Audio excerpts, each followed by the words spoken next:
تو دین اسلام پر عمل کرنے میں ابتدا میں مشکلات کا سامنا ہوتا ہے. جو بھی نیک عمل کرتے ہو ابتدا میں کچھ ہی آرام ہے، اس کے بعد نعمتیں ہی نعمتیں ہیں.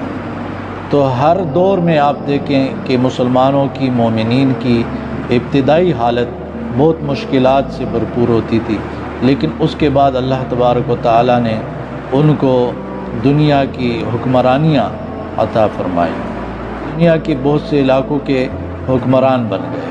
تو اس میں یہ فوائد ہیں. اب بارش جس طرح آسمان سے ہے، بارش کے اندر بہت سے فوائد ہیں. تو دین بھی آسمان سے، قرآن اور سنت بھی آسمان سے نازل ہوتا ہے، اس کے اندر بہت سے فوائد ہیں.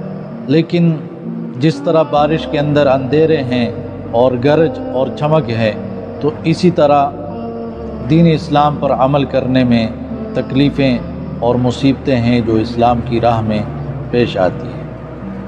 اور چمک بھی ہے کہ جب کامیابیاں حاصل ہوتی ہیں، اور کڑکنے والی بجلیاں بھی ہے کہ اس میں جہاد کے احکام ہیں جن کو منافقین موت سمجھ رہے ہوتے ہیں. تو اسی طرح آپ دیکھیں بارش کے مثال کے ساتھ یہ حالات سارے وہ دیکھیں.